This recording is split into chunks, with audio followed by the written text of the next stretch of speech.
তারা আমাদেরকে 92 billion yen, যেটা সমমূল্য হচ্ছে $641 মিলিয়ন দিবে। $29 বিলিয়ন আমরা মনে করছি যে একটা বড় অংশ, মানে বড় সাপোর্ট আমরা জাপান থেকে পাবো।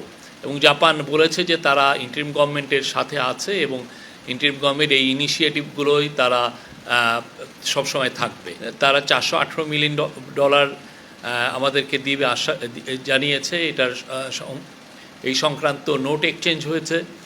তারপরে জয়দেবপুর ঈশ্বরদী ডুয়াল গেজ লাইনটা আমাদের খুবই ইম্পর্টেন্ট, বিশেষ করে বাংলাদেশের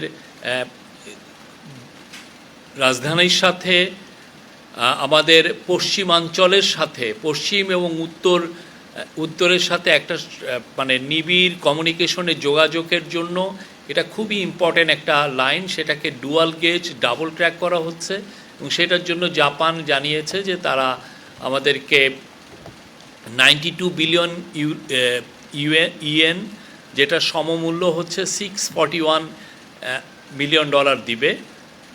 এবং ওরা আরও $4.2 মিলিয়ন আমাদেরকে দিচ্ছে বিভিন্ন স্কলারশিপে এবং হিউম্যান রিসোর্সের ডেভেলপমেন্টের জন্য। এই ইন্টারিম গভর্নমেন্টের সাথে তারা থাকবেন এবং বাংলাদেশ ইন্টারিম গভর্নমেন্ট যে এই মিডি নিয়ে, মানে Maheshkhali Matarbari integrated development initiative, এটা নিয়ে যে একটা মাস্টার প্ল্যান করতে যাচ্ছেন, সেখানে তারা সর্বাত্মক সহযোগিতার আশ্বাস দিয়েছেন। তো এটা আপনি জানেন, এটার এই মিডি প্রজেক্টে আনুমানিক এখন পর্যন্ত প্রাক্কলন করা হয়েছে যে $29 বিলিয়ন লাগবে। তো $29 বিলিয়ন আমরা মনে করছি যে একটা বড় অংশ, মানে বড় সাপোর্ট আমরা জাপান থেকে পাবো। এবং জাপান বলেছে যে তারা ইন্টারিম গভর্নমেন্টের সাথে আছে এবং ইন্টারিম গভর্নমেন্ট এই ইনিশিয়েটিভগুলোই তারা সবসময় থাকবে। আরও দুইটা মেজর এই ট্যুরের মেজর দিক ছিল, হলো একটা হচ্ছে ইনভেস্টমেন্ট, জাপানিজ ইনভেস্টমেন্টকে অ্যাট্রাক্ট করা। আপনারা জানেন প্রফেসর ইউনুস বারবার বলছেন যে বাংলাদেশকে একটা ম্যানুফ্যাকচারিং হাব হিসেবে ওনার স্বপ্নটা বাংলাদেশকে একটা ম্যানুফ্যাকচারিং হাব হিসেবে ট্রান্সফর্ম করা। তো এই স্বপ্নর জন্য যেটা লাগবে, আমাদের প্রচুর ফরেন ডাইরেক্ট ইনভেস্টমেন্ট লাগবে। জাপানিজরা জানেন পুরো পৃথিবীতে তারা এখন ইনভেস্ট করছে। তারা আগে যেটা ছিল, তারা নতুন একটা পলিসি নিয়েছে, সেটা হচ্ছে চায়না +1। আগে ওদের অনেক ইনভেস্টমেন্ট চায়নামুখী ছিল, এখন চায়নার বাইরে যেয়েও অন্যান্য দেশে তারা ইনভেস্ট করছে। তো আমাদের চিফ অ্যাডভাইজার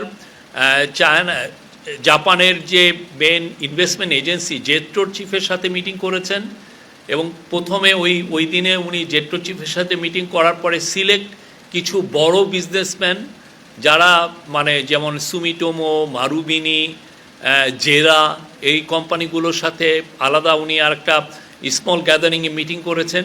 পরে একটা বড় একটা মিটিং করেছেন, সেখানে সব ইনভেস্টররাই ছিলেন, পুরো হাউসটা প্যাক ছিল।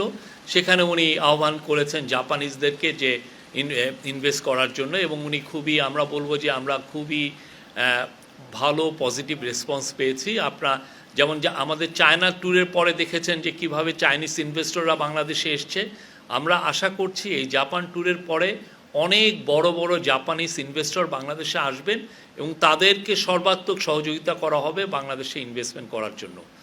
আর তৃতীয় যেটা খুবই ইম্পর্টেন্ট দিক, সেটা হচ্ছে যে জাপানের যে ম্যান পাওয়ারের যে মার্কেট, সেটা আমরা মনে করছি যে এই সফরের পরে এটা নতুন দুয়ার আমাদের জন্য খুলল।